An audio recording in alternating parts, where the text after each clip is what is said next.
Welcome to Vriska Unravelled, Part 2, the Vriskanalysis. Past this point, we will be engaging in a deconstruction of the character VRISKA SERKET from Homestuck, a divisive, controversy-inspiring character to rival no other. If you thought you were getting a deep dive before, you ain't seen nothing yet.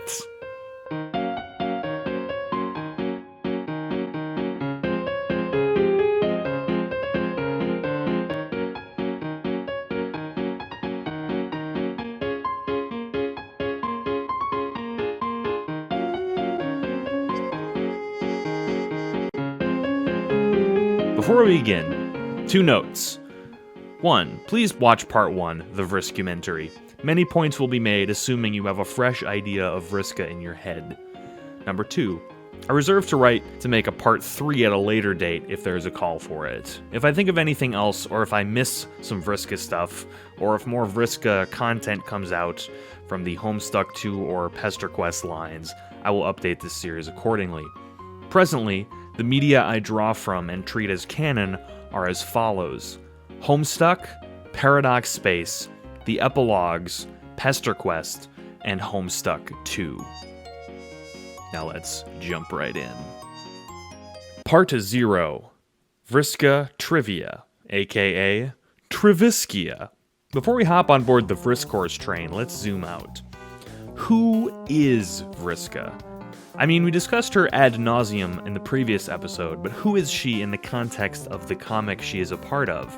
The answer isn't quite as simple. First of all, let's take a look at Vriska's theming. Anyone with a passing interest in Homestuck knows that Vriska is into the number 8. This is evidenced in the typing quirk she uses, as well as having a mother who is a spider, known for their 8 legs. She also has a bad habit of breaking magic 8 balls out of frustration. As we all know, addiction is a powerful thing. She also was the 8th troll character introduced. Interestingly, Thou shalt not steal is the 8th commandment, mirroring her role as Thief of Light. Scorpio is also the 8th number of the zodiac, and scorpions are also arachnids, possessing 8 limbs. Her horns also allude to scorpions, being shaped like a pincer and tail respectively. Some scorpions and spiders also have blood called hemolymph, which is blue blood, which Vriska also has. Vriska also has 8 eyes, 1 on the right and 7 on the left, giving her vision 8-fold. The pattern on her wings later, when she goes God tier, mirrors this. Like all other trolls, she has black hair and gray skin, and dresses with a black t-shirt, plain pants, and just generally looks like another troll. The arachnid theme continues with her selected online chat handle, Arachnid's Grip. Arachnid is fairly obvious, but grip is a little more ambiguous. It could be interpreted as in the grip of the arachnid, signifying how Vriska likes to be in control of the narrative and her friends. The name Vriska Serket also has some symbolic meaning. Vrishka is the Hindu name for the Scorpio zodiac sign, and Serket is the name of the Egyptian goddess of the scorpion. Another facet to her character that went somewhat under-discussed in the original video is her classpect and lunar sway. For the uninundated, please read the associated documents at Extended Zodiac webpage. Didn't know you were gonna get homework, huh? There are 3 aspects to every Extended Zodiac: your sign color, lunar sway, and aspect. Let's run those down now. It may come as a surprise, but Vriska is in fact a prospect dreamer. If we read the lore on the E-Zodiac page, this fits Vriska to a T. Quote, marked by a flexible optimism, the personalities of prospect dreamers are reactive and intuitive. Her sign then, of course, is True Scorpio, or the Sign of the Conqueror, as she is a light player and her troll sign is True Scorpio. This is also true of Arania and Mindfang. Vriska's classpect, of course, as revealed over the course of the narrative, is a Thief of Light. This gives us a rich peek into many of her actions, as her nature as a light thief colors many of her deeds. It's also an important note as she goes God tier in this classpect. A good way to go about looking at a character's class spec is to first approach their aspects, then look at how their class colors their actions within that class. From the eZodiac page, quote, "Those bound to the aspect of light are the universe's knowledge seekers. They are above all driven to learn and understand." This passage might not seem to outwardly fit Vriska, not so much as the later passage. The light-bound will go after knowledge with a fierce intensity that others might find distasteful. They aren't overly concerned with laws or norms either. They often take rules as simple suggestions instead of searching for loopholes or workarounds. Vriska shares her aspect with Rose Lalonde, even though these two characters are drastically different. Rose fits the idea of a light-bound who is more dedicated to knowledge itself for the betterment of herself and those around her. Vriska seems to crave knowledge for herself and her own personal glory, true to her name, thieving the spotlight. Vriska is also known to explicitly suggest shortcuts and cheats for the various problems she and her friend face. Finally, here's a Vriska timeline for those of you interested in that sort of thing. Here's some statistics for you people who like statistics out there. According to readmspa.org, the total number of words in Homestuck is 1,358,808. According to a Reddit comment, the total number of words Vriska has are 41,793, which is approximately 3% of Homestuck's total words. This is almost as many as Rose Lalonde and Kanaya Mariam put together, whose total is 43,618 combined. Part 1. Pester Quest. Spoilers and shit. Since Pester Quest did not exist at the time of publishing the last video, let's discuss Vriska's actions in the PQ visual novel in the context of her broader journey. So, the Vriska we visit in Pester Quest is one of pre-Scrub and post-Cycle of Vengeance. She is still together with Eridan as well as with Kanaya during these events. In a meta sense, that means that this timeline is a divergence of the Alpha timeline that exists outside the other two Alpha timelines. As we discussed in the previous video, there were 3 Vriskas, but this specific divergence creates a 4th Vriska. This version of Vriska is essentially identical to the previous Vriskas, but her divergence occurs when the MSPA reader intervenes in her life. It's safe to assume, then, that anything that applies to Pester Quest Vriska also applies to the other Vriskas as well. She's as Vriska as they come. In the route itself, Vriska is first shown putting together some supplies for a campaign of Flarp. Some more details about the game are shared, such as the various mechanics and abstractions. Vriska then fights with a different High Blood. It's interesting to note that she seems to be a seafaring class despite not being a High Blood or particularly good at seafaring herself. Later, she comes back to her hive with her spoils from the fight, feeding them to her Lucis. Now, despite this being the 4th discrete Vriska timeline, this timeline diverges again, depending on MSPAR's choice. If they choose to intervene during Spider-Mom's feeding, they get eaten, and Vriska continues on in the presumably dead timeline. If MSPAR chooses not to intervene, they and Vriska have a discussion, and MSPAR chooses to use their new retcon powers to dunk Spider-Mom into Jade's volcano. That was nice of them. During the latter interaction, Vriska spills the beans on many of her close relationships, as well as her identity issues. We'll talk about those more later in depth of this video. Primarily, this route deals with Vriska's relationship to Spider-Mom. Firstly, it confirms that Spider-Mom can speak to Vriska telepathically, and secondly, it deals with Spider-Mom's death. While in the comic, Vriska is distraught about having putting her mother down, in Pester Quest she reacts with a shit-eating grin when MSPAR gets rid of her. This creates an interesting situation. In canon, we see Vriska react to Spider-Mom's death twice, once in the comic when she has to guillotine her, and the other in Pester Quest when she sees MSPAR zap off with her. In each instance, she reacts differently, and in a strange way. Why should Vriska be happy when MSPAR zaps her, but feel conflicted having to kill her herself? Perhaps it was because someone else did it for her in Pester Quest.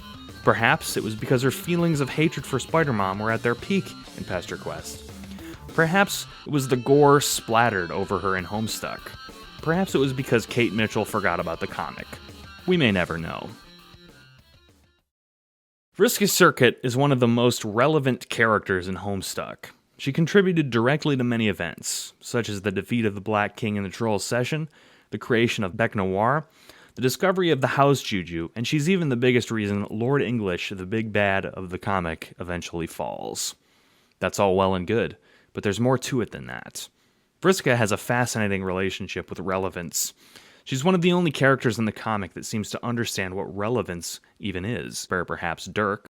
Yet somehow, at several vital points in her arc, she is denied that relevance. In many ways, Vriska is a prime example of a hero. She's despicable in many of her deeds, of course, but she actively seeks glory through proving herself by way of heroic actions. Vriska, in the end, is an exploration and deconstruction of traditional heroism. Part 2. Vriska, a hero. Consequences and consequentialism. When one conjures the image of a hero, Vriska might not be what springs to mind. More likely, the idea of a chivalrous knight hunting down the big bad dragon might pop into one's head. In the morally gray backdrop that is Homestuck, however, Vriska could easily be read as a hero. She might take a variety of shortcuts on her path to heroism, and she might act despicably to those who are close to her. So her means might be down and dirty, but her ends are what are heroic. The prime example of this twisted heroism are her discussions about deciding to raise Bec Noir. For a hero to be able to fell a dragon, there first has to be a dragon to begin with. So Vriska's first order of business is to create said dragon in order to do battle with them. She envisions the heroic ends her twisted means will result in. She will be the hero if she defeats Bec Noir, even if she is the one to facilitate his creation. She even says she sees his creation as inevitable, which muddies the causal waters a little. The fly in the ointment, then, is her ultimate failure to beat Bec Noir. In both Alpha timelines, she fails to fight Bec Noir in the end, meaning her efforts were pointless. The following quote is from user Janaxon, or Archival Obituary on Discord. Quote, Vriska is tied to predestination through her relationship with her ancestor. She believes in ultimate destiny, but also that because whatever she does is destined to happen, that she's blameless. This connects to her creating Bec Noir. Later, when Vriska, the one who Terezi murdered, searches for the House Juju with Mina and Tavros, things are similar. She sees another heroic goal, finding the artifact that will kill Lord English. She then begins a morally gray campaign to achieve this, mind-controlling thousands and thousands of dead souls to serve as a sacrifice to English as he destroys Paradox Space. This too, however, falls flat in certain ways. Numerous unintended effects result from Vriska's quest for relevance. First and foremost, Arania is inspired by Vriska's freewheeling ways and goes off the deep end, resulting in the game over timeline. Second, she doesn't even become the thing that benefits from the House Juju. Its power goes to John, and it retcon Vriska respectively. Next, she doesn't even see what the Juju does. She's knocked away from the final battle before the climax, sent into the candy timeline through the black hole due to an offhand blunder screaming, "I want to see!" This part underlines the futility of her quest for relevance. The lesson we ought to learn from this is that the ends do not justify the means, not for any moral reasons, but because the ends rarely play out as we expect. Vriska tries her best to be heroic by taking shortcuts and having loose morals, but in the end, it doesn't even pay off for her. The relationship Vriska has with her actions is similar to the moral theory of consequentialism. Basically, consequentialism states that any action's morality is decided by a basic formula. Did the choice result in a net positive or a net negative for the people around the action? Vriska, throughout her time in the text, certainly seems like a consequentialist through a unique deterministic mindset. When Tavros and John decry her for bringing Jack Noir into existence, Vriska doesn't see this as a problem, as the beast already exists through a simple fact that he is already wreaking havoc in the Troll Session. To her, his creation is a morally neutral one, because the result has already transpired. Furthermore, when Vriska sets out to defeat Bec Noir, she exercises a type of consequential egoism, in which she pursues her personal glory for the benefit of others. In his book, Ideal Code, Real World, Brad Hooker states, quote, "The best argument for consequentialism is not that it derives from an overarching commitment to maximize the good.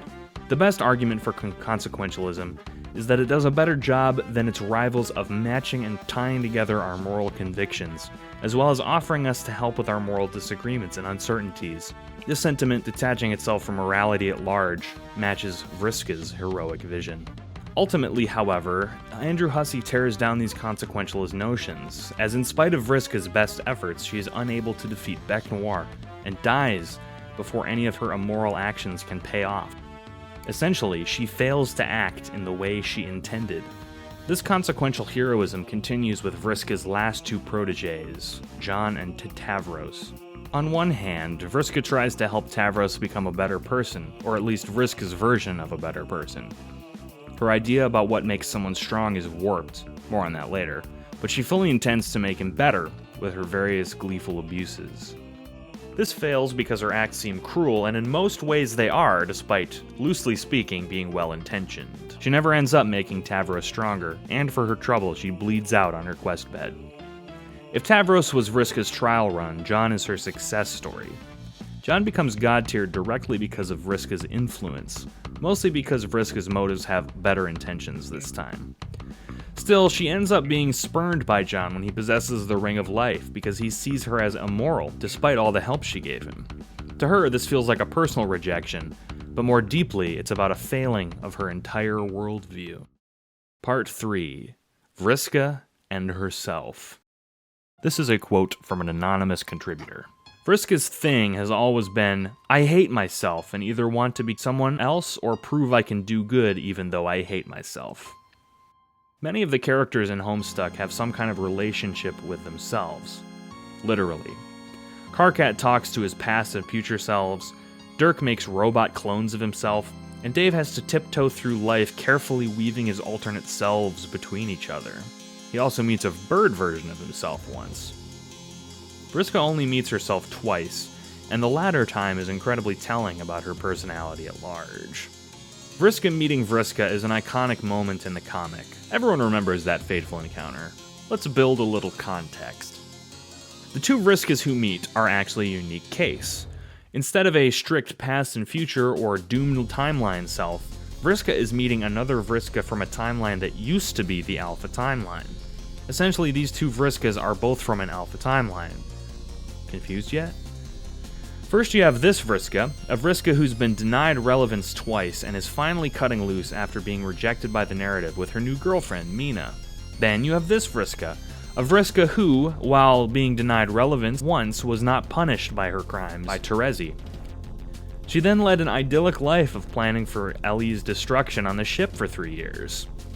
The first Vriska also has more to show for her efforts, but ironically the second Vriska shows more command in the conversation. She seems more Vriska-y. At the end of the day, pre-retcon Vriska seems less likable than Vriska because she's developed past her yearning for relevance. In doing so, she becomes less whole in many ways. First of all, more literal than symbolic, she is berated by herself for being so lazy.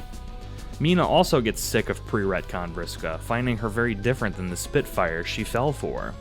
She sees that Spitfire personality in post-retcon Vriska. The Vriska parallax here demonstrates something very deep about Vriska. She's built her entire persona around this heroic pursuit of relevance, and once it's gone from her, she's able to come into her own in many ways. In the end, despite being rejected by Mina, pre-retcon Vriska is able to reconnect with Terezi in what seems like a healthy way. Later on in the epilogues, post-retcon Vriska, after being rejected from the canon, muses with Vriska Lalonde about her interaction from before, admitting that despite being a wuss, pre-retcon Vriska seemed happier, and perhaps she'd been given a chance at happiness again. In the end, the closer Vriska comes to relevance correlates negatively with her overall happiness and development. However, without this quest, she never would have defeated Lord English in either Alpha timeline iteration. Perhaps Paradox Space just wants VRISKA SERKET to suffer.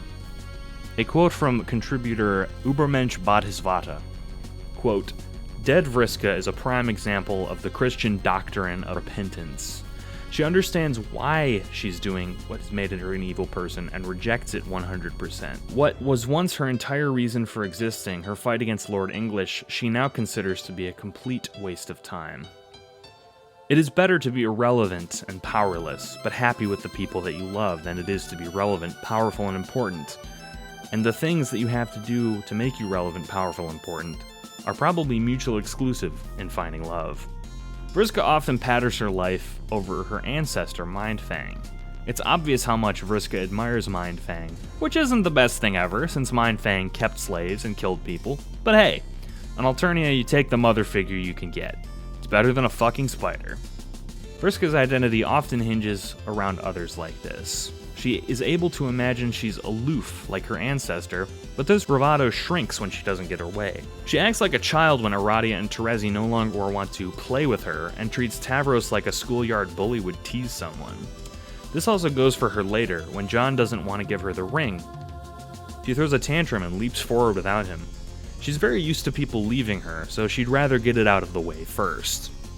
Vriska doesn't do a lot in earnest introspection, preferring to surround herself with bravado.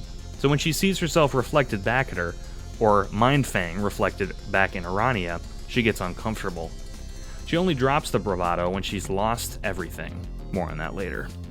In the end, both Vriskas lose their quest for relevance and settle down. One ends up in the ruins of Paradox Space with Terezi, the other plummets to Earthsea's Candy timeline to hang out with her genetic copy, Vriska Lalonde. It's hard to say Vriska didn't affect anything. She dealt the final blow to Ellie in the end by both fighting and using the Juju, but her goal wasn't to do these things, but take the credit for them. To steal the spotlight, if you will. Like some kind of thief of light. More on that soon. Part 4. Vriska and Abuse. Bad Parents. Hello. This next section discusses abuse and psychological themes. I'd like to disclaim that I'm not a psychologist and I'm not qualified to diagnose anyone with anything. The following is only a textual analysis, and everyone discussed herein is fictional. If you're uncomfortable with these themes, feel free to skip to the timestamp. Thank you. While troll culture doesn't have parents per se, Vriska's upbringing reflects a variety of real-world themes about parenting. Her two closest parent figures are Spider Mom and actually Doc Scratch. To some extent, Mindfang also serves as a sort of parent, but in a far less traditional way. By human standards, VRISKA SERKET is an abuse survivor. Her mother has never physically hurt Vriska, but it's not hard to argue. Forcing a young girl to kill her peers to literally feed her mother is a form of psychological abuse. Spider-Mom seems to have cared very little about Vriska's well-being outside of being the provider of her food, and Vriska's understanding of her mother is a contractual one: feed Spider-Mom or die.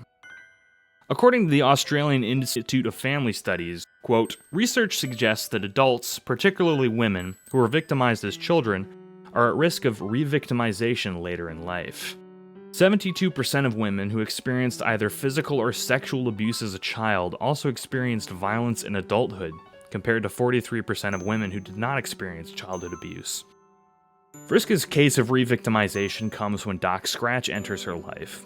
He is far more malicious outwardly towards Vriska, exploiting her deep-seated urge to do harm unto others, which in turn was caused by her desensitization to violence by Spider-Mom. The AIFS goes on to say, quote, a large nationally representative study in the US reported that those who had experienced child physical abuse were at a higher risk for a range of psychiatric disorders in adulthood. It also states, quote, violence and criminal behavior is another frequently identified long-term consequence of child abuse and neglect from adult survivors, particularly those who have experienced physical abuse or witnessed domestic violence. From a human perspective, many of Vriska's actions could be defined as criminal, such as crippling Tavros and murdering Aradia. This is all not to excuse any of Vriska's wrongdoing, merely to demonstrate the true damage of being psychologically abused early in life. Vriska, of course, is not a human being in the comic, and it's hard to say how this has affected her psychological development from a lore perspective, but as a metaphor, Vriska exemplifies a profile of an abuse survivor developing into an adult. Another large facet of Vriska's character are her parallels to real-world borderline personality disorder. For those unfamiliar, BPD is defined by the National Alliance on Mental Illness as a condition characterized by difficulties regulating emotion. This is a general definition, but the NAMI goes on to define specific symptoms. Frantic efforts to avoid real or imagined abandonment by friends and family. Distorted and unstable self-image, which affects moods, values, opinions, goals, and relationships. Inappropriate, intense, or uncontrollable anger, often followed by shame and guilt, to name a few. A friend of mine who I've reached out for research purposes, Ashran, had this to say on Vriska and BPD. Quote, basically, Vriska has tons of the signs of being borderline personality. A fear of abandonment, not being in control, the idea that no one loves her.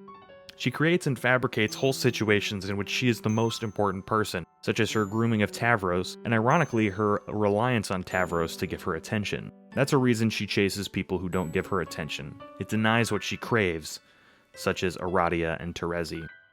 A big mark of borderline personality is vacillating between putting people on a pedestal they can never hope to achieve, and the next moment thinking they're the worst person. But on the same hand, the borderline person is allowed to think that their victim is bad from their point of view, but their goal is never actually to chase people away. It's likely a coping mechanism for Vriska, where she loses everything with no control, so she starts to abuse people, so she does have control. Part 5. Vriska and Luck. Unfortunate Fortune. VRISKA SERKET has a fascinating relationship with luck. As we discussed before, her aspect is a thief of light, and she claims to be able to steal luck from other beings. We observed this happening on several occasions. For instance, when she fights with a large beast in the meteor, she manipulates luck and makes a bridge fall from under it. Also, she is shown to manipulate games of chance, specifically Terezi's coin flip that caused Vriska's timeline to diverge. Vriska herself talks about luck explicitly, contemplating the concept. Early on, she says she has bad luck, but this is probably of her own doing, since she does awful things and leaves shit around her hive. Luck in the Homestuck universe can be understood as how well outcomes correlate to a certain person's expectation. For more information on luck in the text, let's look at a different lucky character. Clover, of all people. Clover exemplifies a stronger connection with luck than Vriska. If Vriska can steal fortune, then Clover is fortune. Every single outcome that occurs in the comic to Clover is one that he himself desires, from dodging Karkat's sickle volleys to guns jamming. Another example outside of Homestuck is Deadpool 2's Domino. In this way, we could understand luck as an individual character's fortune within the constraints of the laws of physics and causality. It's not strictly a superpower. Yes, it is. And does not allow for any superhuman theatrics, causing Clover to appear mundane on the surface, even though he always gets what he wants. Literally.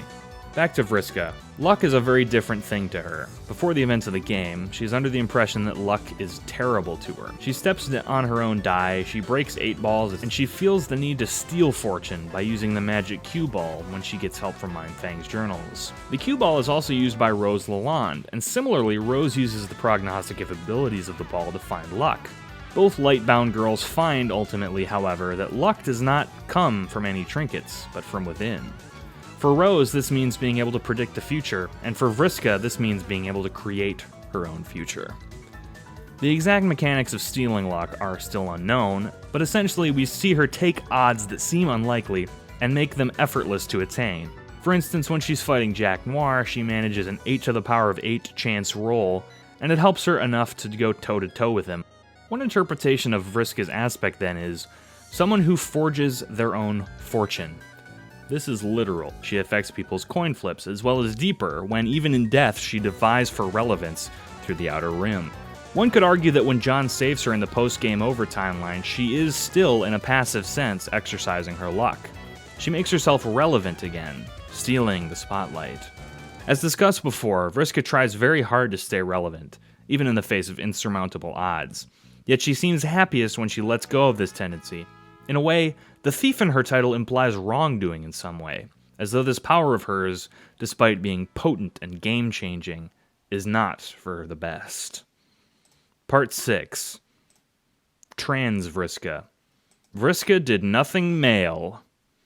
Alright, let's talk about the elephant in the room. Let's open this can of worms. Let's dig into trans Vriska. It's pretty obvious that Vriska's Pestraquest route alludes very heavily to Vriska having a trans experience. She confides in the MSPA reader that she likes being called something that Spider-Mom didn't call her, and she emphatically emphasizes her gender on her FLARP character sheet.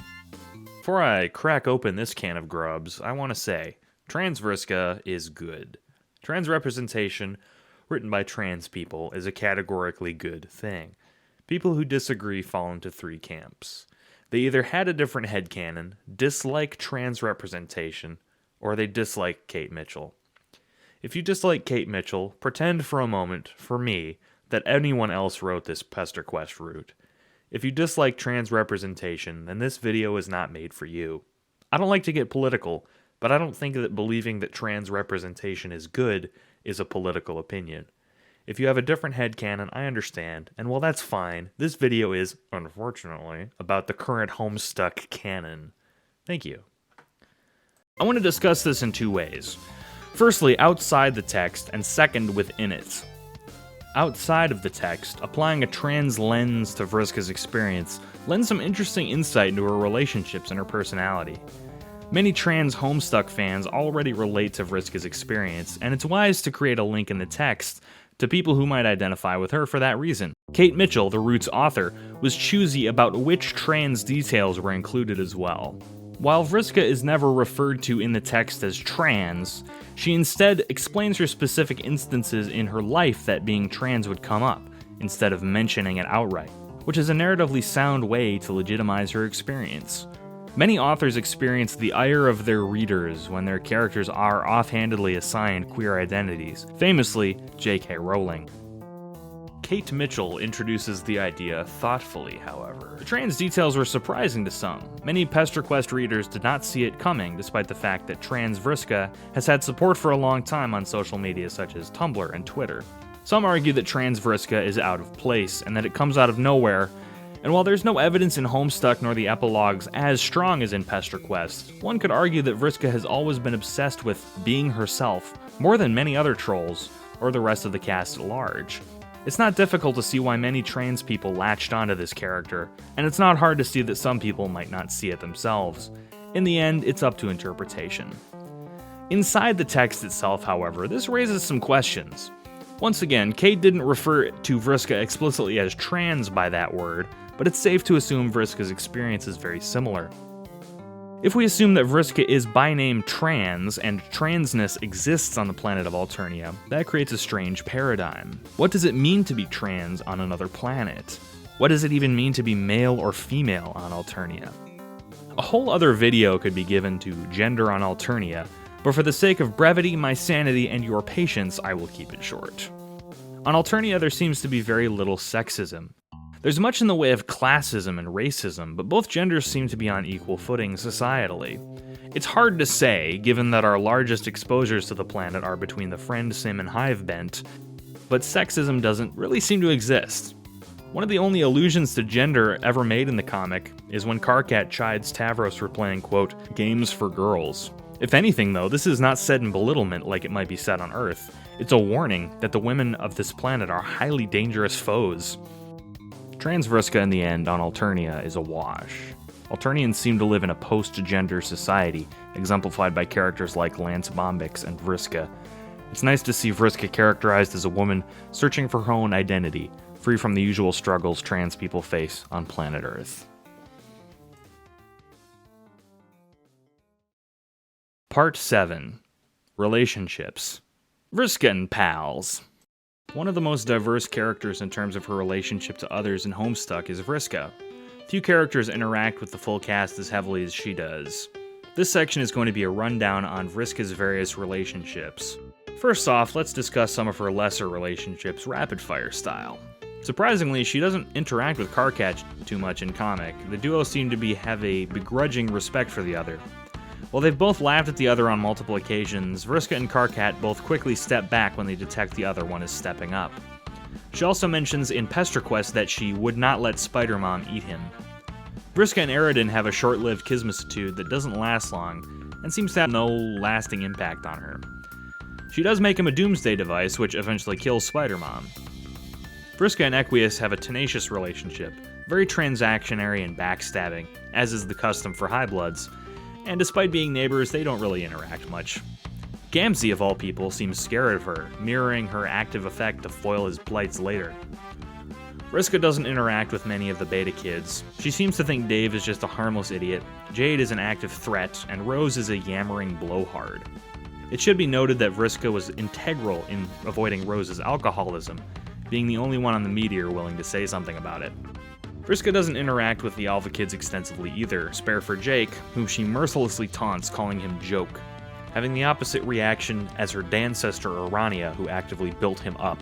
Vriska does, however, think Dirk's sprite, Arqueus Sprite, is hilarious. As for Lord English and Caliborn, Vriska never interacts outright with them. To her, they're a goal to be overcome, and nothing more. Vriska also has a thing for rugged dudes, such as Nicolas Cage. She also mentions John should grow out his hair like Nick, and admits Equius is pretty handsome, but this is all overshadowed by her disgust for him. Another interesting relationship Vriska has, although one-sided, is with Andrew Hussie, the author's self-insert. During early Act 6, when Vriska is killed, Andrew Hussie proposes to her, then proceeds to stalk her throughout the dream bubbles. Hussie also professes his love several times in the Vriskamenary books for Act 5, stating she is his, quote, favorite character. He also shows bias towards her, taking her side when she bullied Tavros by building a bunch of stairs in the same Vriskamenary. And now for some characters who had a more significant impact on Vriska. Tavros. Vriska's relationship with Tavros is pretty weird. There are two ambiguous aspects of it, one being her feelings for him, and second, her attempts to make him stronger. Firstly, her feelings for him are hard to pin down. It's pretty clear that early on Tavros is outright confused about Vriska's advances. He doesn't seem to reciprocate in any way.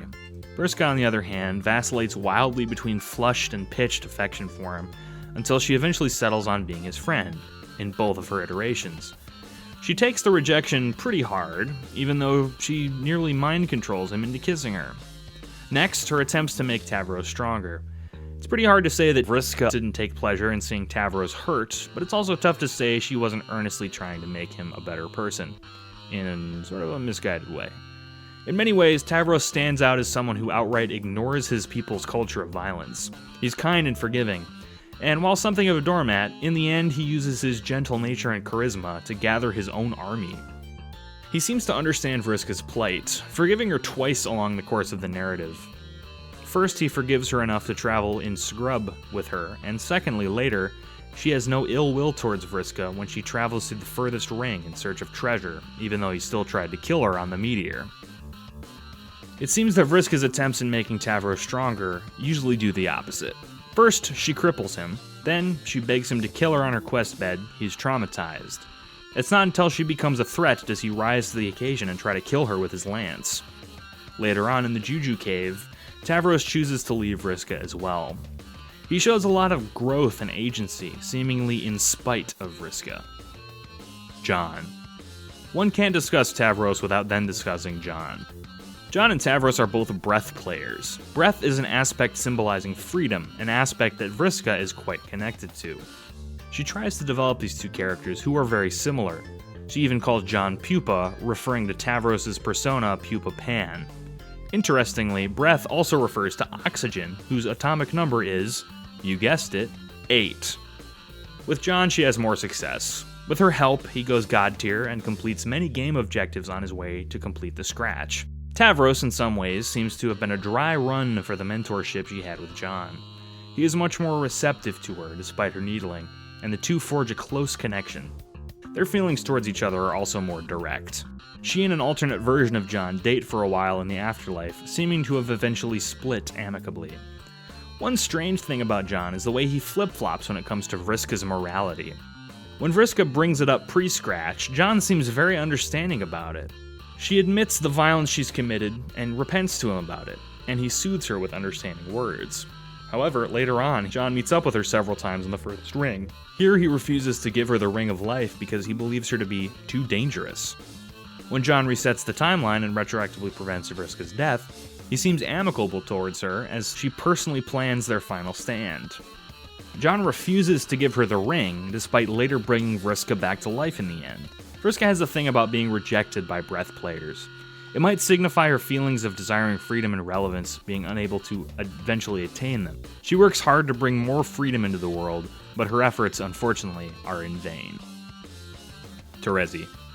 Vriska envies Triviskia's ability to manipulate others. While Vriska focuses on shortcuts like mind control, ultimately it's superficial in the face of Triviskia's people-reading abilities.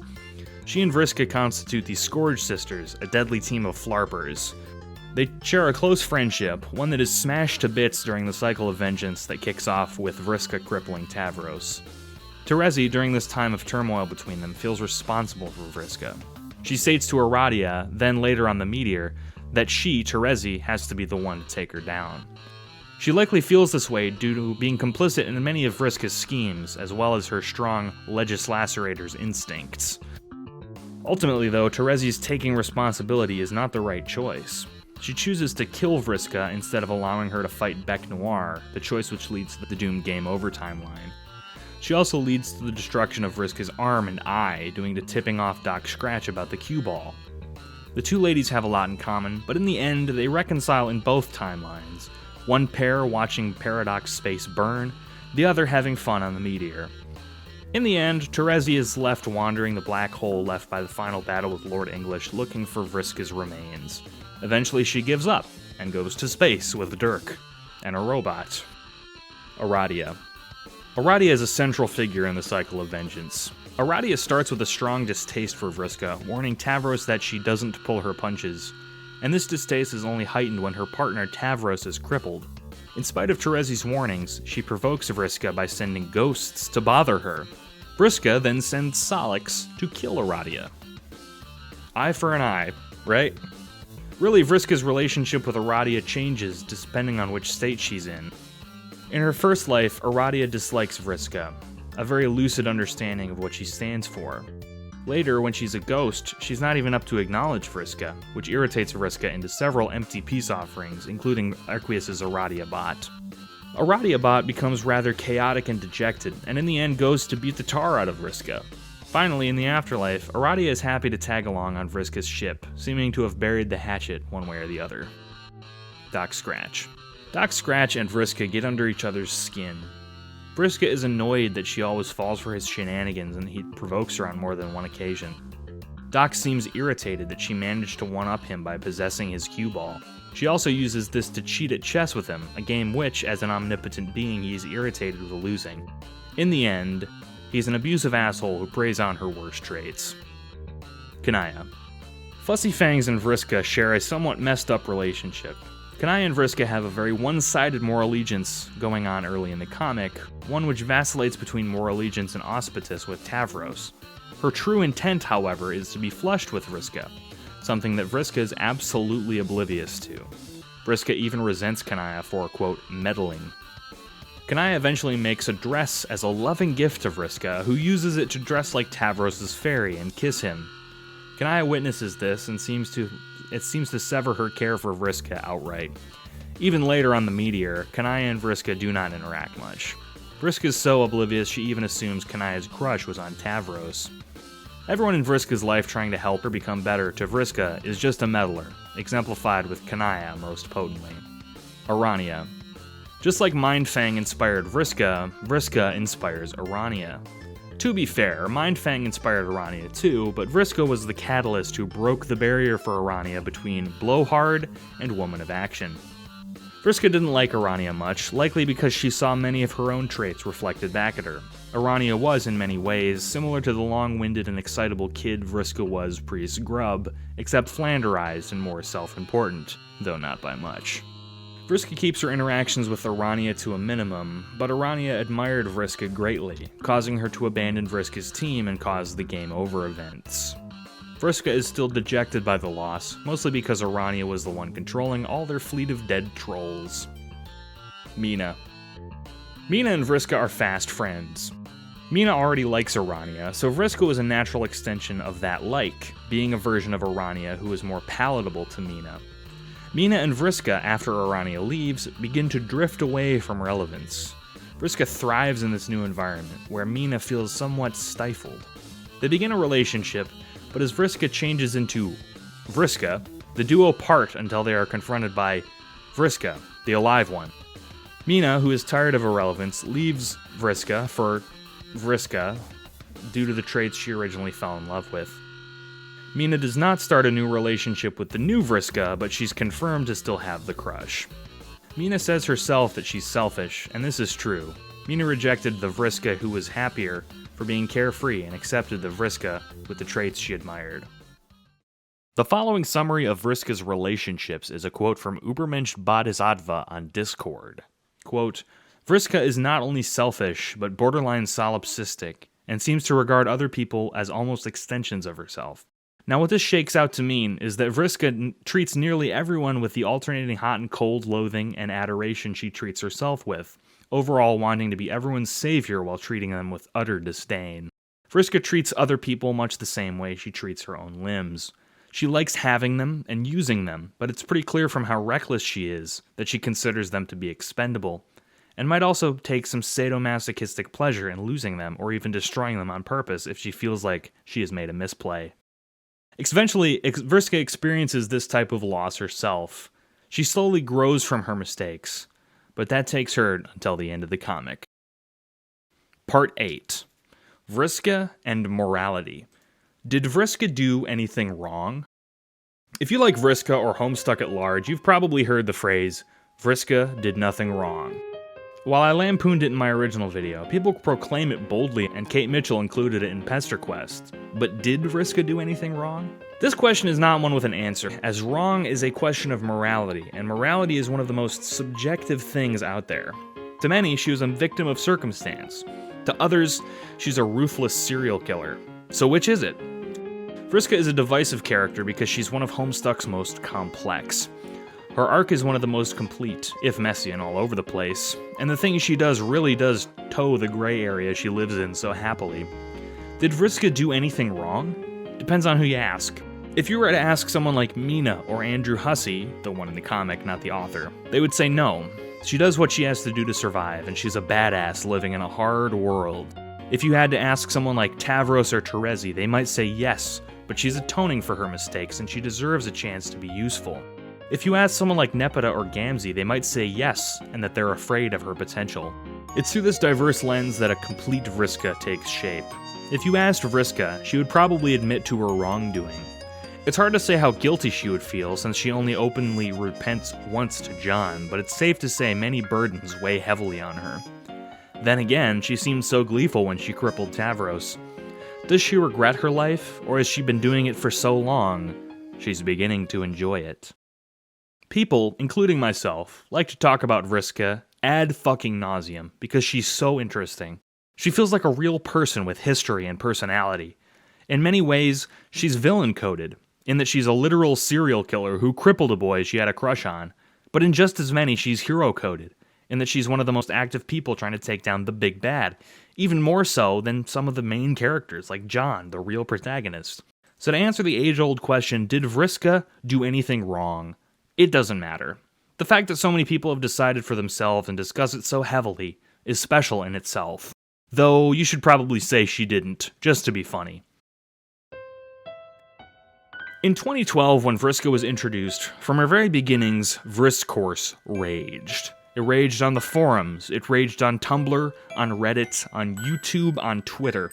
People have weighed in and shared thoughts, spewed vitriol, felt emotions, and shared their passion about this character unlike any other I've seen in any media.